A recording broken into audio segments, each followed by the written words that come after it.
सुबह के 11 बज चुके हैं और वक्त है बड़ी खबर का। बड़ी खबर आपको बता दें, मेरठ में अवैध निर्माण पर बड़ी कार्रवाई होगी। थोड़ी ही देर में बड़ी कार्रवाई शुरू होगी। मेरठ में 25 निर्माणाधीन अवैध कॉलोनियां जमींदोज होंगी। मेरठ विकास प्राधिकरण ये अभियान चलाएगा। मेरठ की चारों जोन में एमडीए का बुलडोजर चलेगा। मेरठ में 100 से ज्यादा अवैध निर्माणों की पहचान की गई है, जिन्हें अब से थोड़ी देर बाद जो समय है वो 11:30 बजे का रखा गया है, जहां अवैध निर्माणों पर बड़ी कार्रवाई होगी। थोड़ी ही देर में बड़ी कार्रवाई शुरू होगी। मेरठ में 25 निर्माणाधीन अवैध कॉलोनियां हैं जिनको जमींदोज करना है। मेरठ विकास प्राधिकरण ये बड़ा अभियान चला रहा है। मेरठ की चारों जोन में एमडीए का ये अभियान चलेगा, जहां 100 से ज्यादा अवैध निर्माणों की पहचान की गई है, जिनमें की 25 निर्माणाधीन अवैध कॉलोनियों को आज जमींदोज किया जाएगा। 11:30 बजे का समय है, यानी कि अब से करीब आधे घंटे बाद कॉलोनियों को जमींदोज किया जाएगा। ये बड़ी कार्रवाई होनी है मेरठ में अवैध निर्माण पर। थोड़ी ही देर में ये कार्रवाई शुरू होगी, जिसमें 25 निर्माणाधीन अवैध कॉलोनियों को जमींदोज किया जाएगा। बड़ा अभियान मेरठ विकास प्राधिकरण की ओर से चलाया जा रहा है, जिसमें कि आज 25 जो निर्माणाधीन अवैध कॉलोनी है उनको जमींदोज किया जाएगा। कुल मिलाकर अगर देखें तो 100 से ज्यादा अवैध निर्माण की पहचान की गई है। चारों जोन में एमडीए का बुलडोजर चलेगा, यानी कि बुलडोजर की कार्रवाई लगातार यहां पर जारी है। अवैध कॉलोनियां यहां पर जमींदोज की जाएंगी। बताया यह जा रहा है मेरठ में 25 निर्माणाधीन अवैध कॉलोनियों को आज जमींदोज किया जाएगा। मेरठ विकास प्राधिकरण ये अभियान चला रहा है। चारों जोन में एमडीए का अभियान चलेगा। 100 से ज्यादा अवैध निर्माणों की पहचान वहां पर की गई है, जिसमें कि 25 निर्माणाधीन अवैध कॉलोनियों को आज अब से कुछ देर बाद जमींदोज किया जाएगा। थोड़ी ही देर बाद बड़ी कार्रवाई शुरू होगी। तो यहां पर भी बुलडोजर लगातार अपना काम कर रहा है। मेरठ में अवैध निर्माण पर बड़ी कार्रवाई होनी है। अब से थोड़ी देर बाद ही यह कार्रवाई शुरू हो जाएगी। 25 निर्माणाधीन अवैध कॉलोनियों को जमींदोज किया जाएगा। मेरठ विकास प्राधिकरण यह अभियान चला रहा है, जिसमें चारों जोनों में एमडीए का अभियान चलेगा और 100 से ज्यादा ऐसे अवैध निर्माण हैं जिनकी पहचान की गई है, जिनमें से 25 कॉलोनियों को आज जमींदोज किया जाना है। आज मेरठ के 4 जोन में कार्रवाई होगी। ये बड़ी जानकारी आपको दे दें, अब से थोड़ी ही देर बाद बड़ी कार्रवाई शुरू होगी। अवैध कॉलोनियों पर यह कार्रवाई हो रही है। 25 अवैध कॉलोनियों पर बुलडोजर चलेगा। 25 निर्माणाधीन अवैध कॉलोनी जो हैं उन्हें जमींदोज किया जाएगा। मेरठ विकास प्राधिकरण ये अभियान चला रहा है। चारों जोन में एमडीए का अभियान ये चलेगा।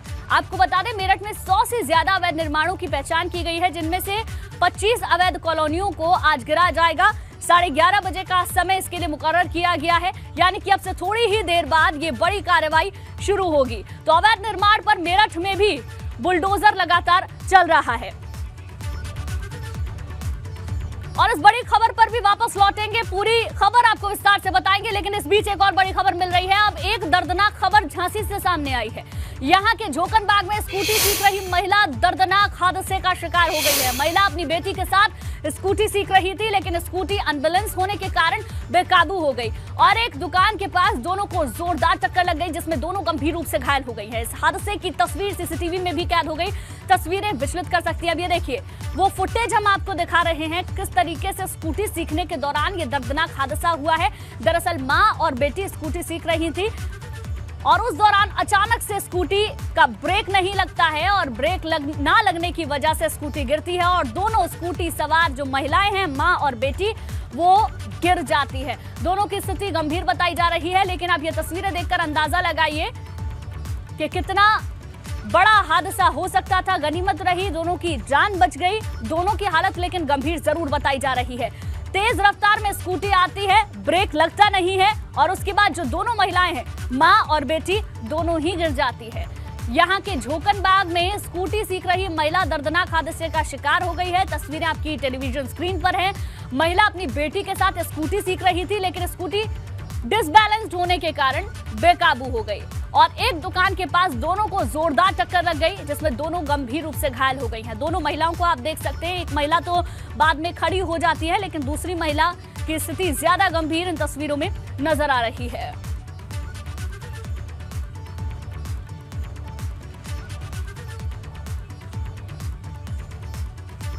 वहीं लखनऊ में नए विधायकों की ट्रेनिंग आज भी जारी रहेगी। आज प्रबोधन कार्यक्रम के दूसरे दिन सभी मंत्रियों और सदस्यों को विधानसभा के भीतर मंडप में ई विधान सिस्टम की ट्रेनिंग दी जाएगी। दोपहर 2 बजे से सभी मंत्रियों और सदस्यों की ई विधान सिस्टम को लेकर ट्रेनिंग शुरू होनी है, जो विधानसभा के मंडप में होगी। सभी को बताया जाएगा कि कैसे टैबलेट को ऑपरेट करना है। इसके अलावा आज सुबह 11:30 बजे यानी कि अब से कुछ ही देर बाद राज्यपाल आनंदीबेन पटेल मुख्य अतिथि के रूप में समारोह का समापन करेंगी। समापन समारोह में मुख्यमंत्री योगी आदित्यनाथ भी विधायकों को संबोधित करेंगे। तो ये बड़ी खबर आपको बता दें, ई विधान सिस्टम को लेकर ट्रेनिंग शुरू होगी, जो विधानसभा के मंडप में ही होनी है। सभी विधायकों को ये बताया जाएगा कि कैसे टैबलेट को ऑपरेट करना है। इसके अलावा आज सुबह 11:30 बजे अब से कुछ ही देर बाद राज्यपाल आनंदीबेन पटेल मुख्य अतिथि के रूप में समारोह का समापन करेंगी। समापन समारोह में योगी आदित्यनाथ भी विधायकों को संबोधित करेंगे। तो विधायकों को ट्रेनिंग दी जाएगी किस तरीके से टैबलेट को ऑपरेट करना है। यूपी के जो नए विधायक हैं उनको भी आज ट्रेनिंग दी जाएगी।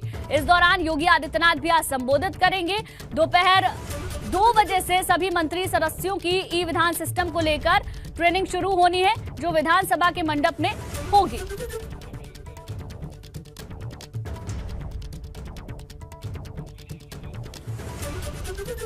दरअसल विधानमंडल की कार्यवाही पूरी तरह से पेपरलेस हो चुकी है, लेकिन कौन कितना हाईटेक है इसको लेकर आज जो जंग सीएम और पूर्व सीएम के बीच दिखी, उसकी चर्चा पूरे प्रदेश में हो रही है। ये रिपोर्ट आप देखिए।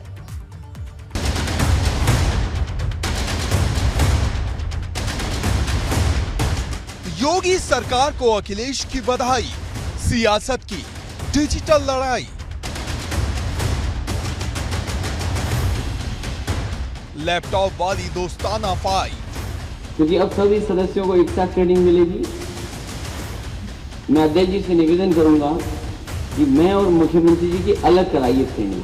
डिजिटल युग में कौन कितना बड़ा योद्धा है और कौन किस पर भारी है, ये बात शुरू तो चुनाव के साथ हुई थी, लेकिन खत्म आज तक नहीं हुई है।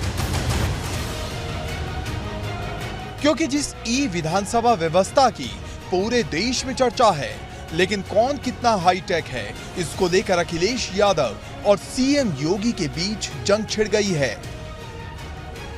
जहां तक ट्रेनिंग की बात है, क्योंकि अब सभी सदस्यों को एक साथ ट्रेनिंग मिलेगी, मैं अध्यक्ष जी से निवेदन करूंगा कि मैं और मुख्यमंत्री जी की अलग कराइए ट्रेनिंग, क्योंकि पता नहीं हम लोग जानेंगे चीजें कि नहीं जानेंगे। अखिलेश के वार के बाद बारी सीएम योगी की थी, जो संबोधित तो सदन को कर रहे थे, लेकिन निशाना अखिलेश पर साध रहे थे। हमारी नहीं, यद्यपि हमारी ई कैबिनेट पहले से है। क्षेत्र विजिट के लिए आप भी ये मान लें कि अब हम वर्चुअल ही सबसे संपर्क करके काम चलेगा।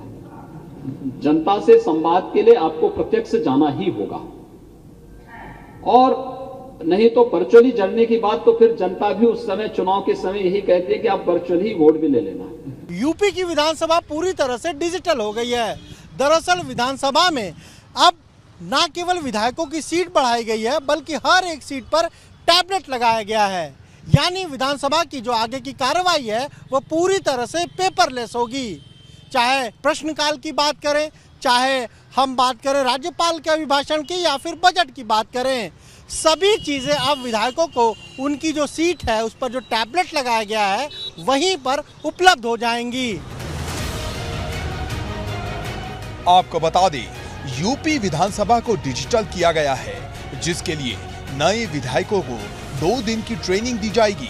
दरअसल 23 मई से यूपी का बजट सत्र शुरू होने जा रहा है, लेकिन जिस तरह से अखिलेश और सीएम योगी की लैपटॉप वाली फाइट हुई है, उससे यूपी चुनाव की याद ताजा हो गई है।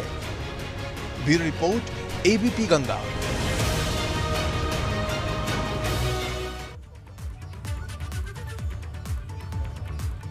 आगे बढ़ते हैं। सपा प्रमुख अखिलेश यादव आज दिल्ली के दौरे पर रहने वाले हैं। अखिलेश यादव तेलंगाना के मुख्यमंत्री से मुलाकात करेंगे। दिल्ली में अखिलेश यादव और तेलंगाना के सीएम केसीआर की मुलाकात होगी। राष्ट्रपति चुनाव से पहले दोनों नेताओं की ये अहम मुलाकात होने वाली है। ये बड़ी खबर आपको बता दें, सपा प्रमुख अखिलेश यादव आज दिल्ली के दौरे पर रहने वाले हैं, जहां तेलंगाना के मुख्यमंत्री से आज अखिलेश यादव की मुलाकात होगी। क्योंकि राष्ट्रपति चुनाव होना है और उससे पहले दोनों नेताओं की ये मुलाकात बेहद अहम मानी जा रही है। आज दिल्ली का दौरा है अखिलेश यादव का, जहां तेलंगाना के सीएम केसीआर की मुलाकात अखिलेश यादव, दोनों नेताओं की यहां मुलाकात होगी। दिल्ली का दौरा है अखिलेश यादव का, जहां तेलंगाना के मुख्यमंत्री से अखिलेश यादव मुलाकात करेंगे। राष्ट्रपति चुनाव से पहले दोनों नेताओं की इस मुलाकात को बेहद महत्वपूर्ण माना जा रहा है।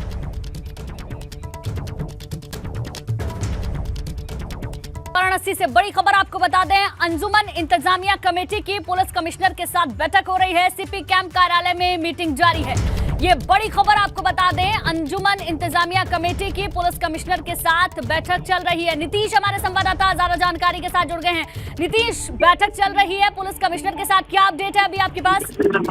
गुंजन, अभी बैठक जारी है और ये बैठक खास तौर पे जो शांति व्यवस्था और जो पहल है उसे लेकर की जा रही है। हाँ। और इस तरह की बैठकें लगातार जो वाराणसी प्रशासन है उसका ये प्रयास है कि जिस पूरे मामले में कहीं भी किसी भी ओर से कोई ऐसी अव्यवस्था उत्पन्न न हो जिससे सवाल खड़े हो, और इसे लेकर लगातार जो पीस कमेटी है, इसके साथ अंजुमन इंतजामिया मसाजिद है और जो भी इससे जुड़े हुए लोग हैं वो सभी लोग इस बैठक में मौजूद है। सीपी के कैंप कार्यालय पे ये बैठक चल रही है और थोड़ी देर बाद अंजुमन इंतजामिया के लोग बाहर निकलेंगे और इस बैठक में क्या रहा ये मालूम होगा। लेकिन आपको बता दूं कि अभी की जो खबर है वो यही है कि शांति व्यवस्था कायम रखने के लिए किस तरह की पहल की जाए, इन सारे मुद्दों पर चर्चा हो रही है। अमन चैन किस तरीके से बना रहे उसको लेकर ये बैठक हो रही है। बैठक में क्या होगा, क्या हुआ, ये कुछ देर में पता चलेगा। नीतीश, बहुत बहुत शुक्रिया आपका जानकारी के लिए।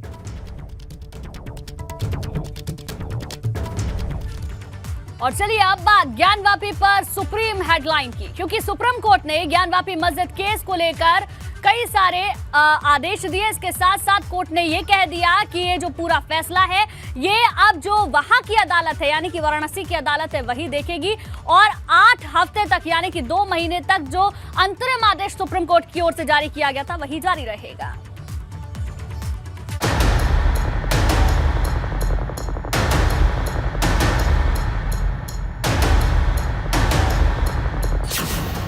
ज्ञानवापी पर सुप्रीम डेडलाइन, 8 हफ्ते का काउंटडाउन शुरू।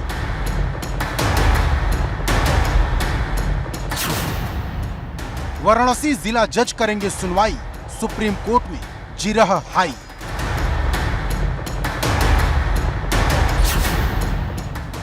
ज्ञानवापी मस्जिद में शिवलिंग है या फव्वारा, वाराणसी कोर्ट का सहारा। ज्ञानवापी मस्जिद में शिवलिंग है या फव्वारा, इस बात का फैसला अब वाराणसी के जिला जज करेंगे, क्योंकि सुप्रीम कोर्ट ने केस अब वाराणसी जिला जज को ट्रांसफर कर दिया है। इसके अलावा 8 हफ्ते तक 17 मई का सुप्रीम कोर्ट वाला अंतरिम आदेश जारी रहेगा। ज्ञानवापी मस्जिद विवाद को लेकर के अगर बात करें तो आज सुप्रीम कोर्ट में सुनवाई हुई। सुप्रीम कोर्ट में लंबी दलीलें रखी गई, तकरीर हुई और उसके बाद सुप्रीम कोर्ट ने अपना आदेश जारी कर दिया है। सुप्रीम कोर्ट ने अपने आदेश में कहा है कि जो मामले में सुनवाई अब तक बनारस की सिविल कोर्ट में हो रही थी, अब तमाम सारे मामलों की सुनवाई बनारस के जिला जज करेंगे। इसके साथ साथ सुप्रीम कोर्ट ने अपने 17 मई के आदेश को भी अंतरिम आदेश के रूप में लागू रखा है। यानी कि 17 मई को सुप्रीम कोर्ट ने सबसे महत्वपूर्ण बात कही थी कि जिस स्थान पर शिवलिंग मिला है उस स्थान की सुरक्षा वाराणसी के जिलाधिकारी करें, और इसके साथ साथ जो नमाज है उस पर किसी भी तरीके से प्रतिबंध नहीं लगना चाहिए। सुप्रीम कोर्ट में करीब 3 बजे सुनवाई शुरू हुई, जो करीब 1 घंटे से ज्यादा चली, लेकिन जब तक चली तब तक कोर्ट के अंदर खूब गहमा गहमी हुई। दरअसल मुस्लिम पक्ष ने सुप्रीम कोर्ट से वाराणसी कोर्ट के द्वारा जारी किए गए सभी आदेशों को निरस्त करने की मांग की थी, जिस पर सुप्रीम कोर्ट ने कहा कि वो जिला कोर्ट को यह आदेश नहीं दे सकते कि वो कैसे काम करे। इस दौरान मुस्लिम पक्ष ने सर्वे की रिपोर्ट लीक होने का भी मुद्दा उठाया, जिस पर सुप्रीम कोर्ट ने नाराजगी जताते हुए कहा कि रिपोर्ट सीधे जिला जज को देनी चाहिए थी। गौरतलब है कि special advocate commissioner Vishal Singh ने सर्वे की रिपोर्ट तैयार की थी, जो मीडिया में लीक हो गई। 10:15 में चूंकि सब मैंने रिपोर्ट ये सबमिट कर दी थी, उसके बाद माननीय सिविल जज कोर्ट में ये दाखिल था। उसके बाद अगर कुछ हुआ हो तो जानकारी नहीं, अभी उसके पहले तक कोई लीक नहीं हुआ था। 10:15 में सिविल जज सीनियर डिवीजन की कोर्ट में ये दाखिल हो गया था। कोर्ट में एक ऐसा वक्त भी आया जब दोनों पक्षों के बीच तीखी बहस हुई। दरअसल हिंदू पक्ष मस्जिद के अंदर शिवलिंग मिलने का दावा कर रहा है, लेकिन जब कोर्ट में मुस्लिम पक्ष ने शिवलिंग के दावे को फव्वारा बताया तो हिंदू पक्ष ने कड़ा ऐतराज जताया। वहीं एक सवाल मालिकाना हक का भी आया, जिस पर हिंदू पक्ष ने कहा कि उन्होंने पूजा का हक मांगा है, मालिकाना हक नहीं। और बाद में सुप्रीम कोर्ट ने ये कहते हुए वाराणसी जिला जज को केस ट्रांसफर कर दिया कि मुस्लिम पक्ष कभी भी सुप्रीम कोर्ट आ सकता है, उसके दरवाजे हमेशा खुले हैं। अगर जिला अदालत से राहत नहीं मिलती तो दोनों पक्ष सुप्रीम कोर्ट आ सकते हैं। लेकिन इस दौरान justice DY Chandrachud, justice Suryakant और जस्टिस PS नरसिम्हा की बेंच ने दो बड़ी बातें कही। पहली, शिवलिंग के दावे वाली जगह को सुरक्षित रखा जाए और दूसरी, नमाज में किसी भी तरह की बाधा न आने दी जाए, मतलब किसी भी पक्ष की भावना को ठेस न पहुंचे। देखिए, सुप्रीम कोर्ट ने इस मैटर का ट्रायल डिस्ट्रिक्ट जज के सामने ट्रांसफर कर दिया, डिस्ट्रिक्ट जज वाराणसी के सामने। दूसरी बात, जो सुप्रीम कोर्ट का इंटरिम अरेंजमेंट था 16 मई का, वो बरकरार रहेगा। तीसरी बात, जो उनका वजू के लिए वो अरेंजमेंट मांग रहे थे, कोर्ट ने कहा उसके लिए अरेंजमेंट किया जाए, पर जो 16 मई का ऑर्डर है सुप्रीम कोर्ट का उस एरिया को सील करने का, वो बरकरार रहेगा। चौथी बात, जो मुस्लिम पक्ष की एप्लीकेशन है 7/11 की, वो भी प्रायोरिटी पे डिसाइड होगी। ये चार बातें मुख्यतः सुप्रीम कोर्ट ने आज कही हैं। लेकिन जुमे की नमाज से पहले काशी में काफी हलचल रही और ये हलचल उस वक्त और ज्यादा बढ़ गई जब ज्ञानवापी मस्जिद में नमाज अता करने वालों की भीड़ लग गई, क्योंकि आमतौर पर 400 लोग आते थे, लेकिन इस शुक्रवार को यह आंकड़ा 1000 के पार चला गया। भीड़ आपके सामने आप देखिए, यहाँ पर आपको ज़बरदस्त भीड़ दिखाई दे रही है। इस जो ज्ञानवापी द्वार है, गेट नंबर 4 है, यहाँ पर ज़बरदस्त भीड़, भारी भीड़ के बीच यहाँ पर नमाज अदा करके लोग निकल गए हैं। कैमरे में, मोबाइल कैमरे में कैद करने का प्रयास किया है और आप देखिए ये युवा भी निकल रहे हैं और जो लोग हैं वो लगातार बाहर निकलते हुए, और आप देखिए यहाँ से जो लोग हैं इनको जल्दी से जल्दी निकलने के लिए कहा जा रहा है। लेकिन मुद्दे की बात यह है कि ज्ञानवापी केस की सुनवाई वाराणसी जिला कोर्ट में पूरी हो पाएगी, क्योंकि मुस्लिम पक्ष पहले ही निचली अदालत के फैसलों को सुप्रीम कोर्ट में चुनौती दे चुका है। वहीं ज्ञानवापी को लेकर सूबे की राजनीति का पारा भी मई की तरह बढ़ता जा रहा। Bureau report, ABP Ganga.